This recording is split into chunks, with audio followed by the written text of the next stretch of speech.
wa ya'lamu ma fil arham. Nah, itu diantaranya. Hanya Allah yang maha mengetahui apa yang ada dalam rahim. Mungkin ada manusia bisa mengetahui apa yang ada dalam rahim. Dulu saya pernah menyampaikan ini saya ingat persis dulu itu ya, di Hotel Panghegar. Karena saya sampaikan ini, karena kebetulan waktu itu silaturahim dokter-dokter ahli kandungan. Nah, saya sampaikan, saya singgung masalah itu. Gitu. Selesai ceramah, lalu ada seorang dokter.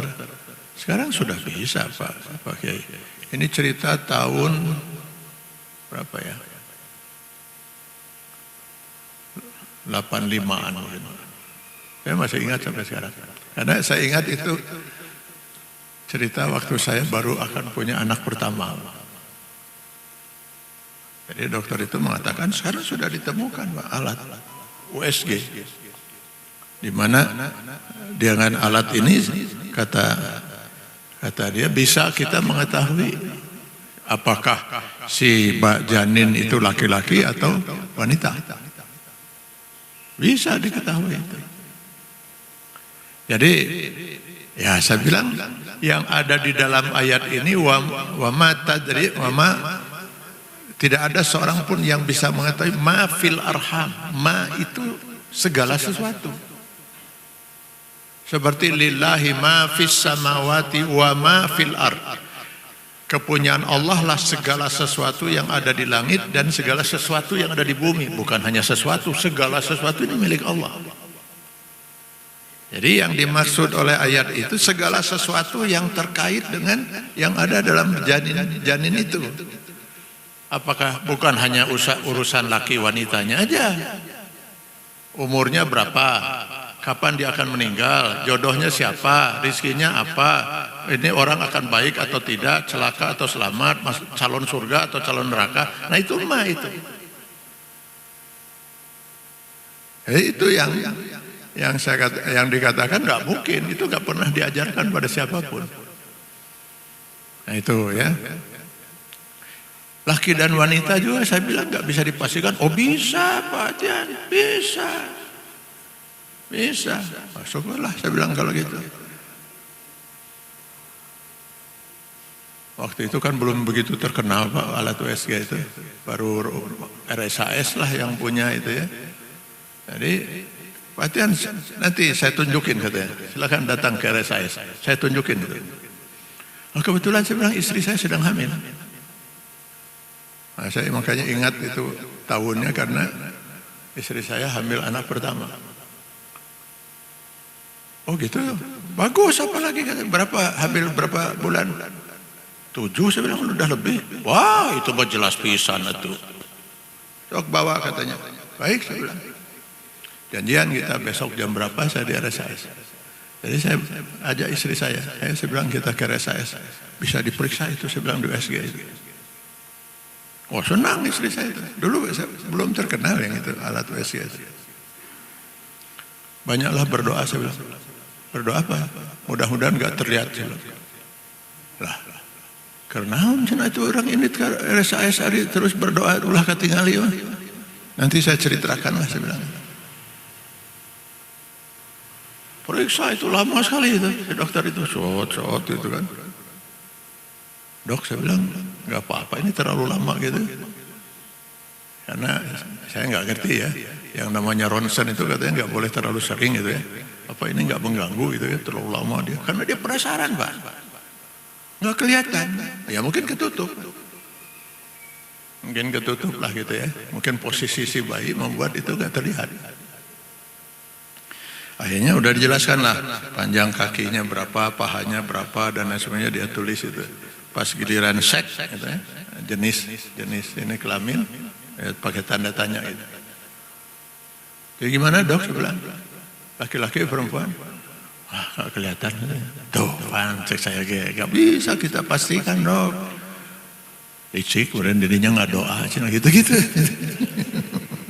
Jadi maksud saya itu pun bukan hanya satu. Yang dimaksud di sini segala sesuatu yang terkait dengan apa yang ada di dalam rahim. Itu nggak mungkin bisa diketahui. Tidak ada Allah mengajarkan ilmu kepada manusia tentang itu. Nah, termasuk diantaranya tidak ada seorang manusia yang tahu di bumi mana dia akan mati. Kita tahu nggak? Bukan hanya kapan kita akan mati, Pak. Di mana kita akan mati? Di rumah? Di masjid? Di jalan? Di mana kita tahu? Nggak ada yang tahu. Nah, kan juga termasuk tidak ada seorang pun yang tahu ma tadri nafsun maza taksibu ghadan. Nah, ini sengaja saya akhirkan ini ya. Karena ini yang ingin kita coba lihat lebih jauh gitu. Tidak ada satu jiwa pun yang mengetahui apa yang akan terjadi. Tidak ada pernah Allah mengajarkan ilmu itu kepada siapapun. Karena itu kalau ada sekarang seorang manusia mengatakan saya bisa memastikan apa yang akan terjadi 1 minggu lagi, 2 minggu lagi, dia sudah memposisikan dirinya sebagai Tuhan selain Allah. Karena makhluk kata Allah tidak pernah saya ajarkan ilmu itu.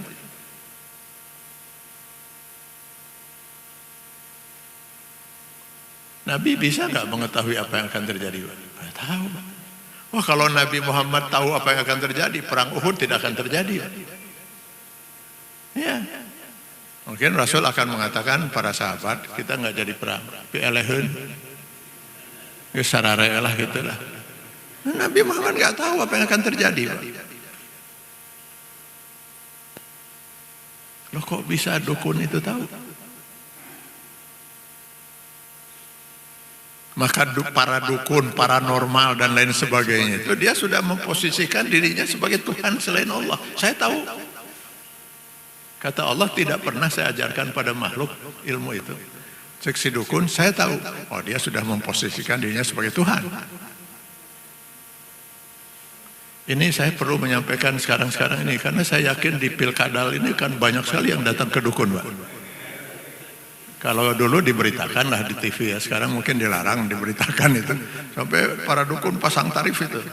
Kalau mau jadi anggota DPR sekian, kalau DPRD sekian, kalau jadi bupati sekian, kalau jadi gubernur sekian, kalau jadi RI 1 presiden, ada yang masang 1 triliun dulu. Itu saya lihat di TV kan. Nah, ini makanya kalau nanti kemudian ada orang yang datang ke dukun itu, ke paranormal itu, lalu dia bertanya, nanti kira-kira bulan November ya pilkada itu, saya jadi mal ya, jadi gubernur mal ya. Lalu kata si dukun, pasti kamu jadi. Bayar heula ayeuna sabaraha ya. Pasti kamu jadi. Lalu dia pulang. Pulang ditanya oleh temannya, gimana? Kata dukun, pasti saya jadi. Kamu yakin? Yakin. Maka kata Rasulullah SAW, siang datang ke dukun itu, laqad kafara bima anzala ala Muhammad. Dia telah jatuh kufur dengan ajaran Islam yang diturunkan pada Nabi Muhammad. Di antaranya dia sudah mengkufuri Luqman 34. Ini bukan masalah sederhana, Pak. Ini masalah akidah ya, yang harus kita pertahankan. Kenapa? Dia sudah menganggap si dukun itu sebagai Tuhan selain Allah. Oh, jadi nggak boleh meramal? Boleh, Pak. Boleh. Dugaan saya ini sore nanti mungkin hujan ini. Silakan. Pasti hujan, nggak bisa, Pak. Dugaan berdasarkan ilmu, berdasarkan apa? Diduga mungkin yang akan terjadi gempa, akan terjadi ini, akan terjadi itu. Silakan. Tapi ya, harus dengan ilmu, dan itu pun nggak boleh memastikan. Nggak ada yang bisa memastikan yang akan terjadi. Makanya ucapan seorang mukmin itu apa? Insya Allah. Nabi Muhammad pernah ditegur, bukan memastikan. Bukan memastikan. Ada orang Yahudi bertanya, itu, kapan kiamat? Kapan ini? Banyak pertanyaan itu, apa Dajjal dan sebagainya. Besok saya jawab, kata Nabi. Besok saya jawab. Harapan Nabi apa? Bukan memastikan. Harapan Nabi mudah-mudahan besok sudah turun. Firman Allah menjawab pertanyaan itu. Besoknya yang turun bukan jawaban itu, teguran dari Allah. Jangan pernah kamu mengatakan sesuatu tentang akan datang kecuali insya Allah. Itu teguran Allah pada Nabi Muhammad. Gak ada yang bisa memastikan. Rasul tidak memastikan, cuman menjanjikan besok. Besok saya jawab. Harapannya mudah-mudahan besok turun wahyu.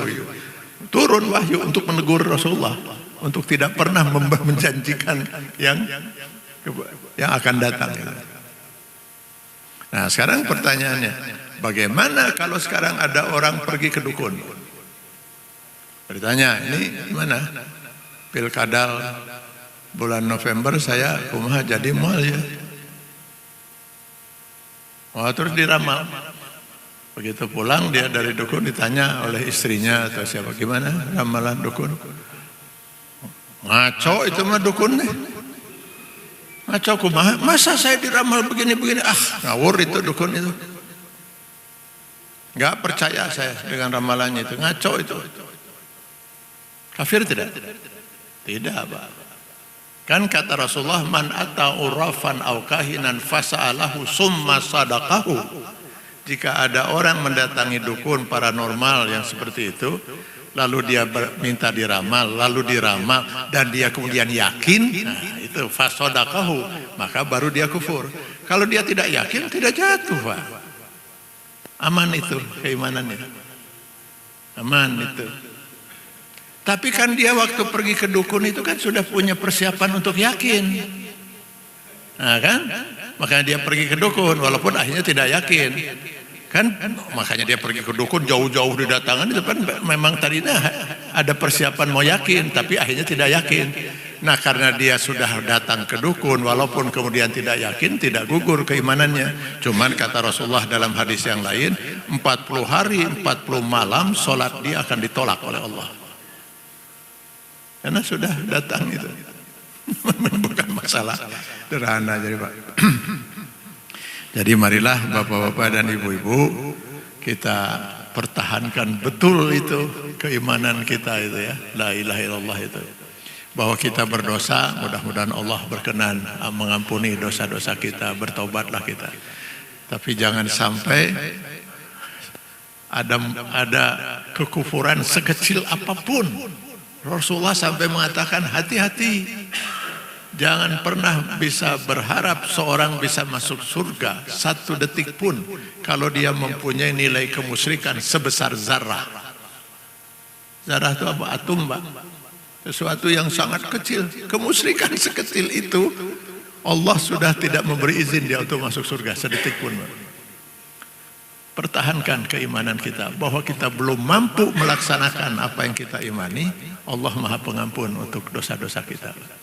Nah itu ya, mudah-mudahan kalau keimanan ini kita pertahankan, kita berhak untuk memperoleh apa yang dijanjikan oleh Allah di Quran surat Fussilat 30. Innal ladzina qalu rabbunallah summa istaqamu. Mereka yang menyatakan Tuhan kami adalah Allah, lalu mereka istiqomah dengan prinsip itu, dengan keimanannya itu. Sampai akhir hayatnya dia percaya. Maka tatanazzalu alaihimul malaikah, akan turun para malaikat untuk menyatakan la takhafu wa la tahzanu, kamu jangan takut, jangan sedih, jangan takut menghadapi alam kubur, alam itu dan semuanya. Jangan sedih karena kamu harus meninggalkan alam dunia. Kenapa? Wa absiru bil jannatil lati kuntum tu'adun. Kamu harus bahagia dengan surga yang Allah janjikan untukmu. Kamu ahli surga. Mudah-mudahan kita bisa istiqomah dengan prinsip keimanan kita sehingga nanti yang turun saat kita besok lusa meninggalkan alam dunia ini, mudah-mudahan malaikat yang menghibur kita dengan la takhafu wa la tahzanu. Jangan takut, jangan sedih. Saya akan jemput kamu untuk mengantarkan kamu ke dalam surga nanti. Semoga kita termasuk di antara itu. Amin ya Allah ya Rabbal Alamin.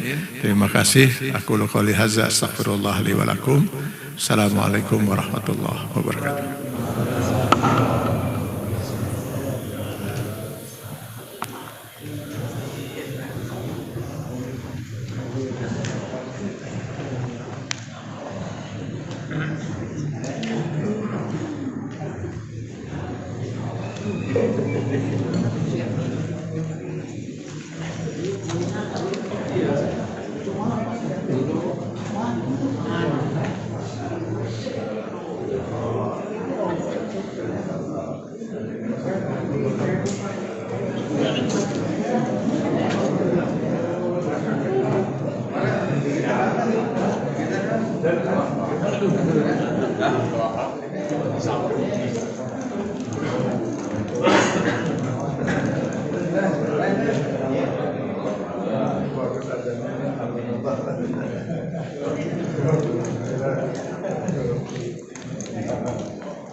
Ini ada